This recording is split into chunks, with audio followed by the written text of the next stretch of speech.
information na to sa inyo? Yes? No? It's quite new, no? Naturally, isipin nyo nga, oo nga, daming ibon dito na. But I think one thing I want to build on what Jeff said, the airport, if you're landing, ang daming airs may tubig, diba?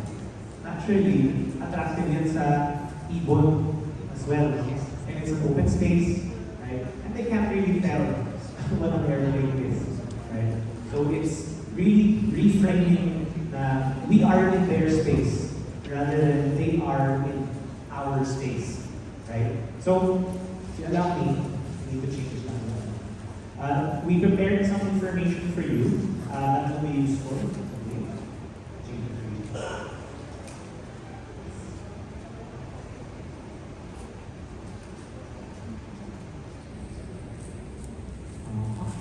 Sige, panintay. Ay!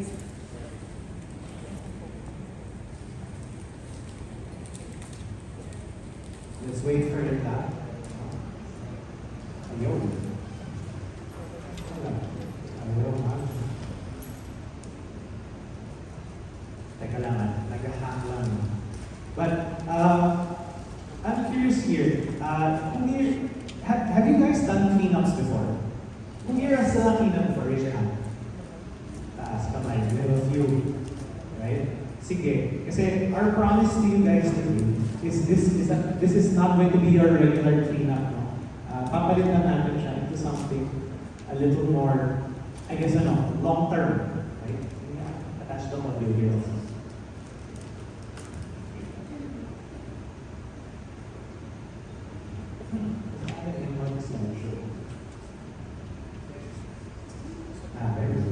Okay.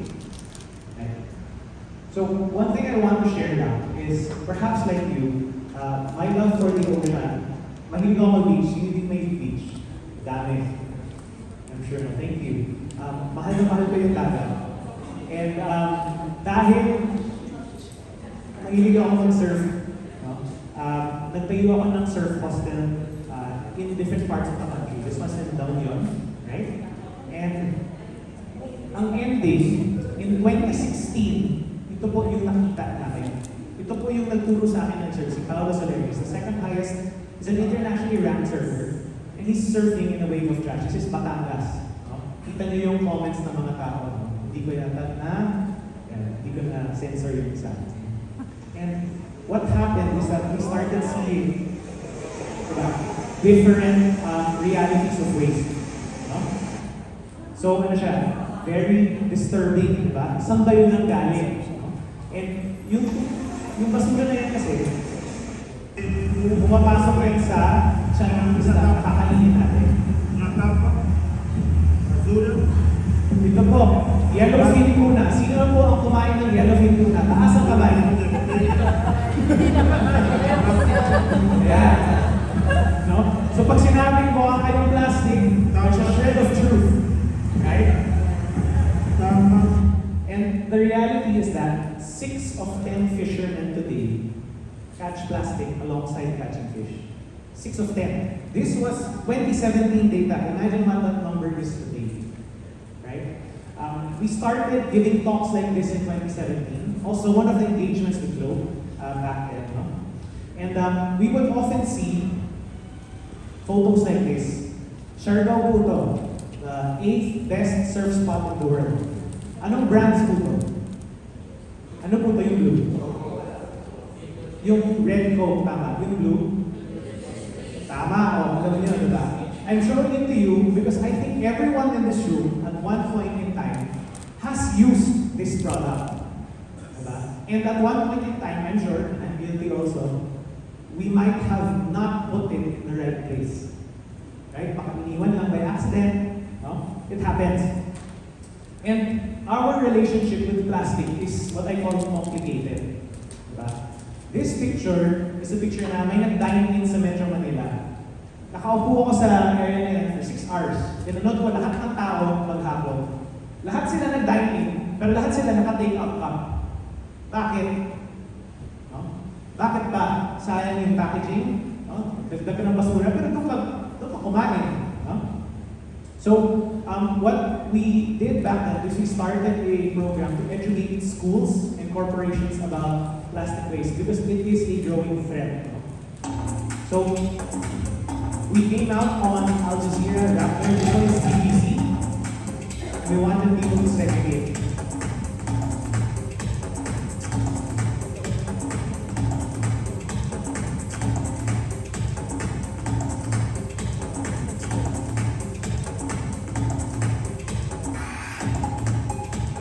When I talk to people in poor communities, they think that plastic wrapper for biscuits is the same as a banana peel. So in the interest of time, I won't finish the video now. But safe to say, we tried to convince people to pick up the trash and let's use it for something good. At that time, konti pa yung technology present in the Philippines. So we built walls with it. We built different things with it. Because we wanted to show na yung trash, yung basura, pwedeng maging valuable. May gamit yan, no? So, ito po yung pader.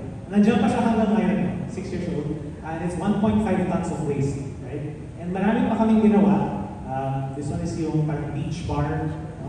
Tapos may bike rental facility na recycled plastic red. And then ito, nursery, kung saan nagtatanim. This is the one where Globe went a couple of years ago. No? We even tried to get popular people involved to talk about the issue, right? We even got some of the most beautiful people in the Philippines to come in. Public school students are very excited pag may Miss Earth na pumasok sa classroom nila. Talagang nakikinig sila. No? Right? And the sad thing is that it wasn't enough. Right? It wasn't enough. And we need to come up with more solutions because from 2017 to today, 2023, the problem is bigger. In fact, there's an article recently, we're losing the battle against waste. And plastic is 26% of all the waste that is collected that you will see later, right? And so coming up with ways to pick it up and recycle it is very important, right? I'll show you one innovation which in particular is growing very fast.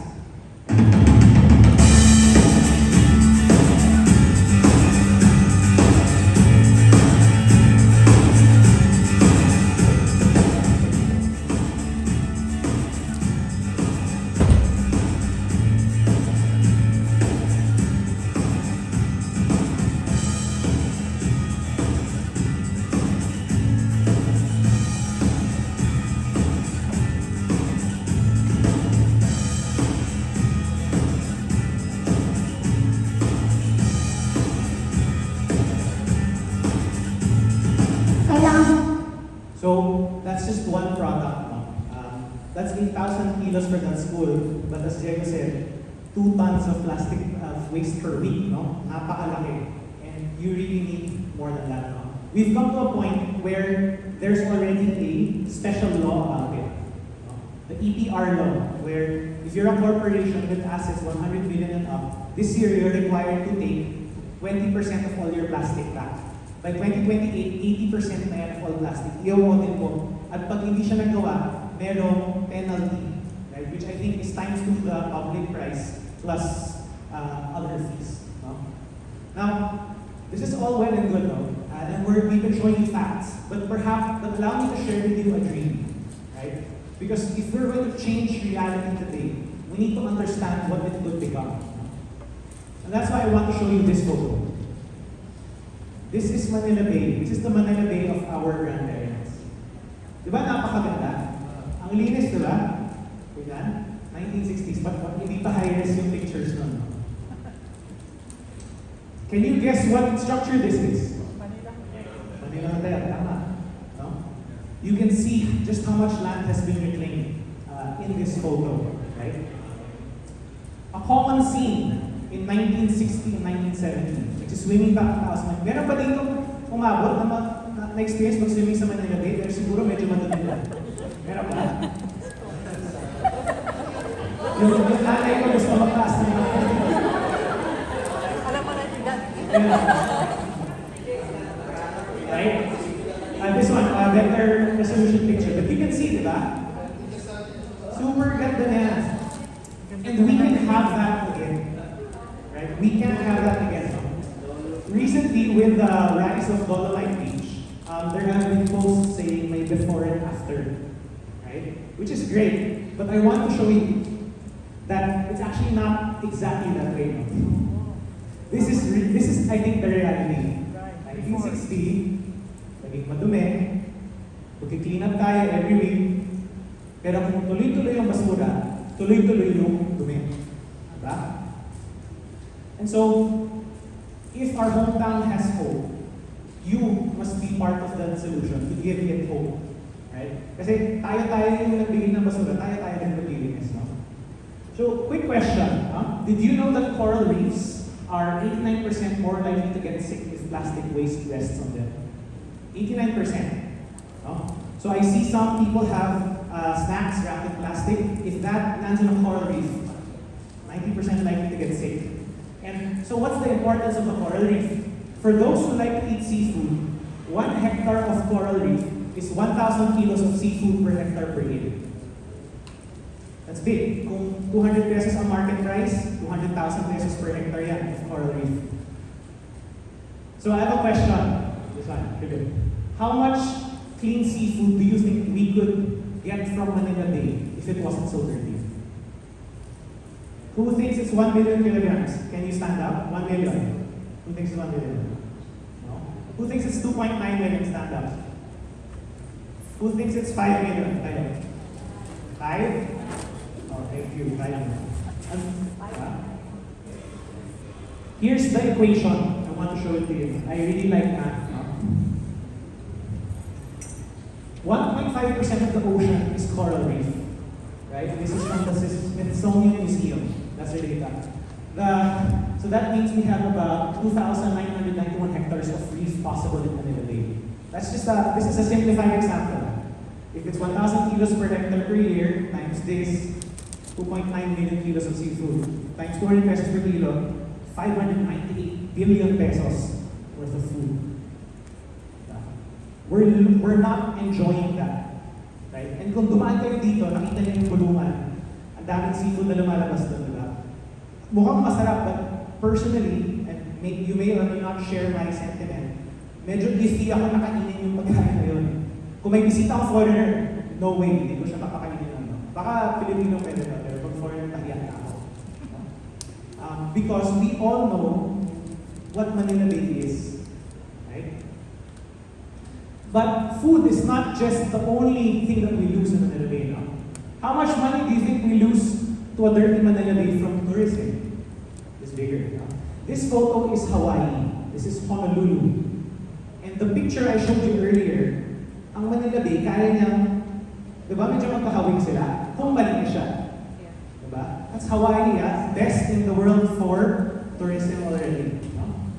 So I just did a quick example. I'm just going to assume that we're going to get 1 million more visitors in Manila kasi maganda yung beach. And they'll spend 500 pesos on food.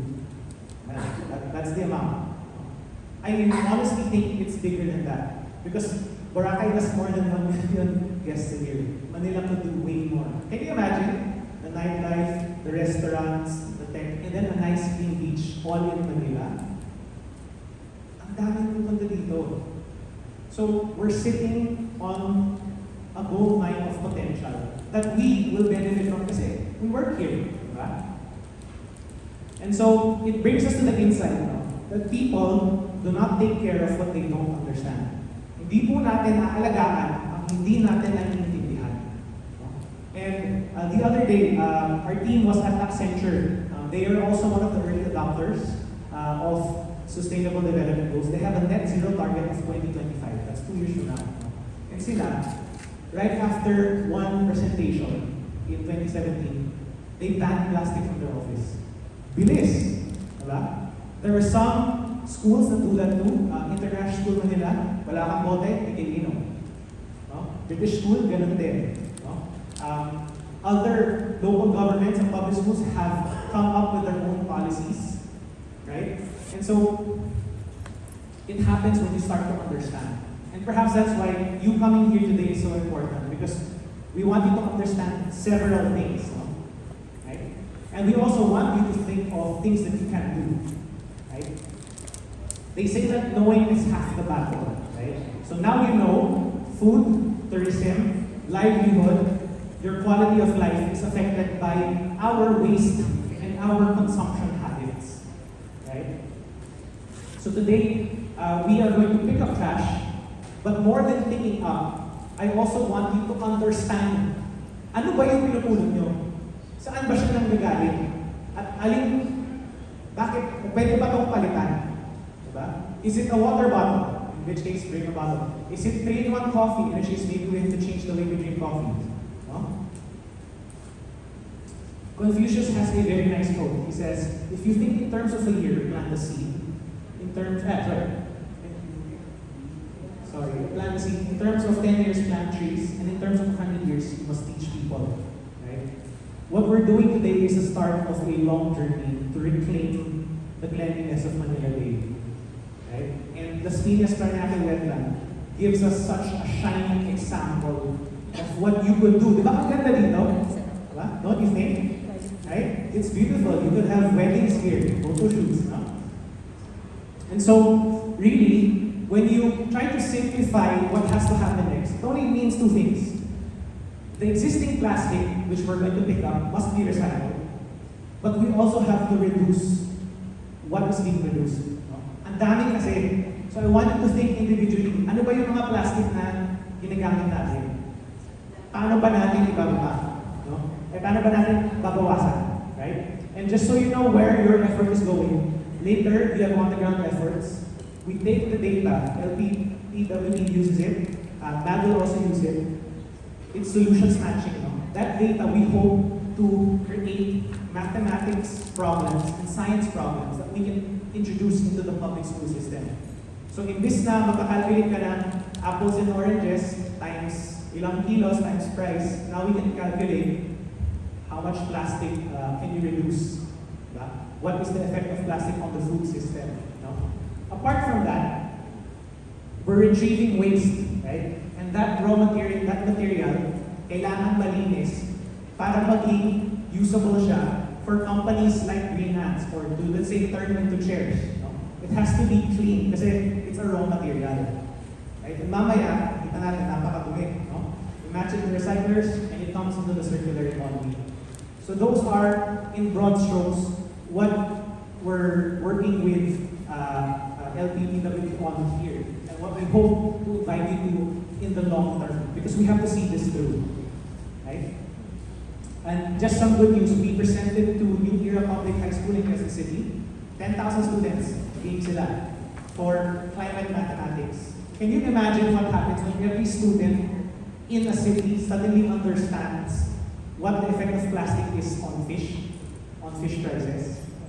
We can change the way we behave. Kaya natin baguhin yung pananaw ng tao, magbabago din yung galaw nila. Right?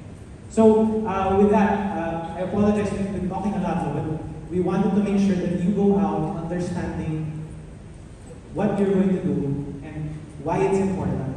Because, of course, cleaning up is important, right? But we can't clean up every day. We really have to close the faucet kasi may leak, diba? Tuloy-tuloy yung plastic. And so later, when you clean up, I hope you experience this, how hard it is to clean. And Chika at the back, Will and Ruth, they will be leading the plastic cleanup part. And then you're also going to go visit the mangrove areas where we hope you learn more about the biodiversity connection, which we will be led by Anjo and Jess. Right? So, as you go out, please clean up. And I'll leave you with one thought.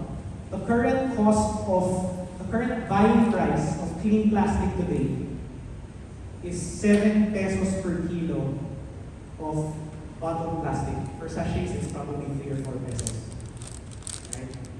Later, you tell me, is your effort to pick it up worth the 3 pesos or 7 pesos per kilo? Right? Because that's what's happening today. Okay? So with that, guys, I invite you all to stand up because we have to start walking out. Oh, and we need to break you guys into groups of 4. Into 4 groups. So,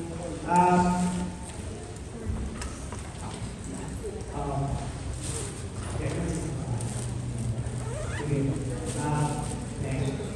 This menu here, okay?